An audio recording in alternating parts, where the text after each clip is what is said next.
Talk to the KSI Press. I'm here at Dustin Lampros, who returns to action this Saturday. Dustin, how are you? I'm doing wonderful. How are you doing? I'm good, man. I'm good. I'm really happy to be talking with you, and I appreciate you a lot for joining me during fight week, man. I really appreciate that.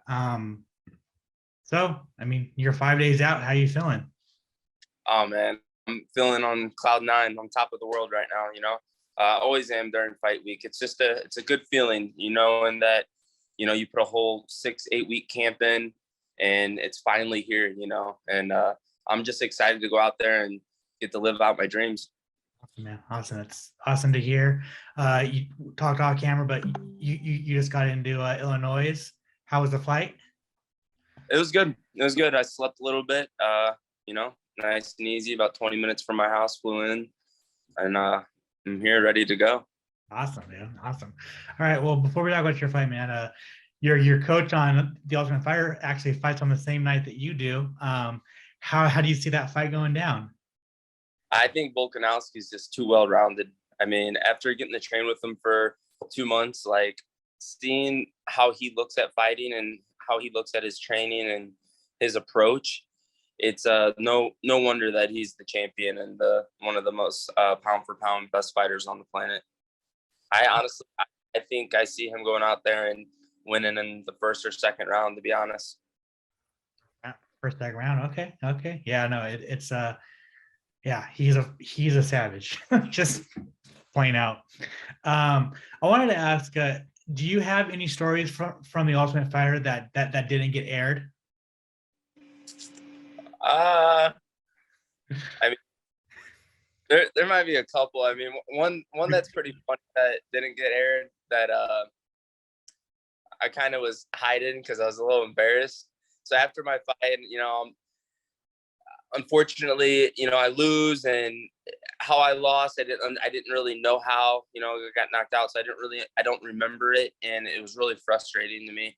So I was like eating away my feelings, and when you're on the show, you get anything you want, on your food list. So I was like ordering like ice cream and like stuff, waking up in the morning just smashing, and like I got up to like 170 pounds. Like I got huge, and it's crazy because going into it, I was like 149, 48, ripped out of my mind. And then when I left the show, I looked like a whole different person. So they tried to like catch me on film, like eating in the pantry and in the fridge all the time. I was whipped cream in my mouth all like every hour. And it was kind of funny afterwards, like looking back at it. They didn't air it, but at the time I was kind of embarrassed, but I blew up really big. Oh man, the emotional eating, right? Yeah, 100%. Well, because the show, so you got to realize, I was basically in camp for 2 years. I had my last November 2019. COVID hit, 3 fights canceled. Then I get the call that I'm going to be on the show, and they asked me not to fight. So I wait, and we're supposed to start airing in into December, January. It gets pushed back to April. So that whole time I'm dieting, just in perfect shape, doing everything I'm supposed to be, and it keeps getting pushed back. 2 years, 18 months, close to 2 years, and of just straight camp and training, So as soon as that fight was over, and especially how it got over, I was like, I'm ordering every food I can think of. Oh, it's hilarious. Oh, that is hilarious, dude. I want well, I guess I wanted to touch on that, man. So you get to the show, you lose. Man, what were the emotions like? And I guess just especially, staying in that because in the first couple of seasons, you get sent home, right? But now you basically stay in the house. I guess just how was it staying at the house after you lost? More or less me dealing with my thoughts, like right after like I said, for the first week, I didn't get to see any video. So I didn't understand it, only from what the guys were telling me. And I was just frustrated because, I just never in a million years thought that would happen. Like I was super confident. I didn't think, and I realized, I had my hands down, and I was, being aggressive with my hands down, and you can't do that on, someone who's a counter striker like that. And so, yeah, I mean, like in the house after, like after I kind of accepted it and stuff, the house was whatever. I mean, it's kind of cool, just chilling. It was nice to be away from your phone, and it was whatever. I mean, yeah, it sucked kind of just being there for, why the other guys got the fight or just being there in general. Then I kind of hurt my foot in the fight, which was kind of an unsaid thing. So it kind of sucked that, like the training after was kind of half-assed for me. I couldn't really do a whole lot, but, it was whatever, I mean, the show was a dream of mine and I got to experience it. It didn't go my way, but in the end, the result, is what I needed. I really do believe that I needed that. And I think it was the best thing that could have happened to me. Obviously winning the show is beautiful and the pool, looks good. But, I think for the long run, I'm still I think I have very good skills and I'm very good. And I think it just takes time for that to, formulate and show in the cage when it comes to that highest level. So, it's all good. I accepted it and I realized what I needed to work on. And, moving forward, I'm going to be pretty dangerous. Yeah. I mean, and I think most fighters I talk to, man, they say that first loss is, you learn the most from it, right? Because you never really, I mean, you lost as an amateur, but you hadn't lost as a pro yet, right? So it was just kind of like eye-opening for you. Yeah, it was. Well, it's just like in my head, I'm so confident and cocky. I don't think, I have a very good chin, so it was really like confusing for me because, I got hit and I didn't see it coming. So that's kind of why it rocked me so hard, that first initial punch. But yeah, I'm not too upset that I'm more upset that how I lost, it wasn't that I lost. Like, I'm okay with I'm not okay with losing, but if I'm going to lose, I guess that's the way I would, is like, getting caught like that and seeing a hole in my game. Like, okay, and that he backs guys up with his hands down. So that's something I got to work on now, and I get too close to my distance. My distance was off.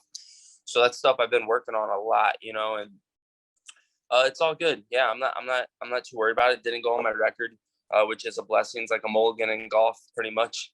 But I actually get to take it as a real learning lesson instead of an actual L. So that's nice and it's a blessing, But yeah, I'm no hard feelings anymore on my end. I accepted it and I'm actually glad that it happened, because if it didn't happen there, instead I went on and won and it happened in the UFC, I'd be pretty upset. I got there and then, fought like that. So yeah, it's a blessing in disguise. So it's been 6 months since your first round knockout of Sergio. I guess first of all, how did that feel, right? Because you hadn't, it was your first fight after your fight on Tough, and then you hadn't fought since 2019 in Shamrock. So just like how that win feel? Yeah, it was different. It was like going back with the fans. A lot of people don't realize that. And I've never said it. This is the first time I'm saying it on camera. Like, I and it's not an excuse, but like I had like basically almost a 2-year layoff since 2019 before the fight on the show, which was out of my control. I had 3 different scheduled fights that fell through because of COVID. I got asked not to fight because of the show. So, my whole career got so getting to come back and fight at Shamrock, it was awesome. It's a little different. It was a catch weight fight at 150. It was last minute. And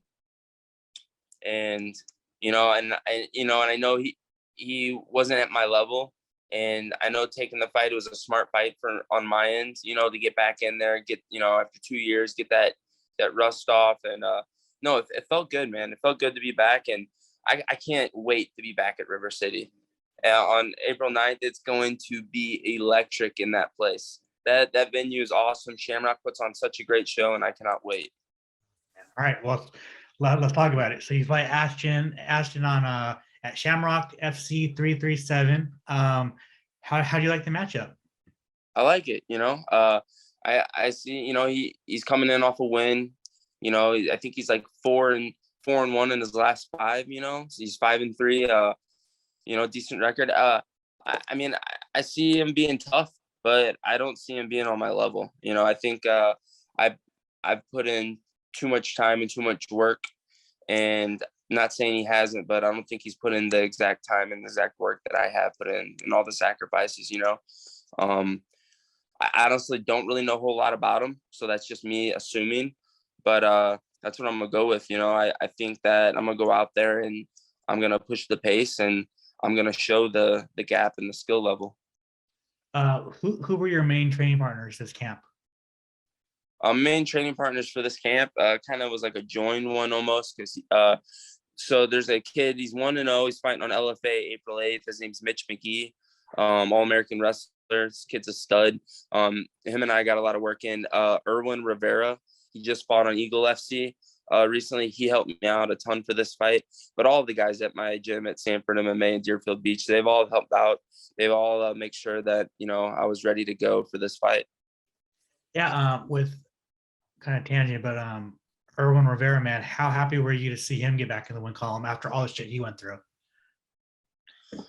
So happy. I'm so happy to see him back at our gym training, being my training partner again. I mean, me and him really click well, and we work together most of the time throughout the week. Him and I, pair up, and we get a lot of good work in. So to have him back was really huge, and to see him go out there and put on a performance like that was absolutely insane. So I'm really happy to have him back and have him back in that win column like that. All right. So when it's all said and done, how do you see the fight going? And do you have a prediction for the fight? All said and done, I see myself getting my hand raised. I see me going out there and getting a dominant finish, whether it be in the first round or second round. Either way, I'm ready to go all 3 rounds. And yeah, my prediction is I think I'm gonna catch him trying to shoot in on me, and it's gonna be a wrap. Awesome. Finally, for me, what do you want the rest of your 2020 to look like, man? I know that COVID and the Ultimate Fire has like really made you inactive, and I know that's not what you want. So I'm sure you want to be active. How many fights you want? I mean, do you maybe want to hop on the Contender Series? Do you want to just keep regional, build your name? Like, what do you want your year to look like? Yeah, no, I definitely want to be active. I definitely it definitely sucks, COVID canceling 3 fights, and then the tough show, happening how it did. But yeah, no, I would like to get this win, and I heard there's a card in July.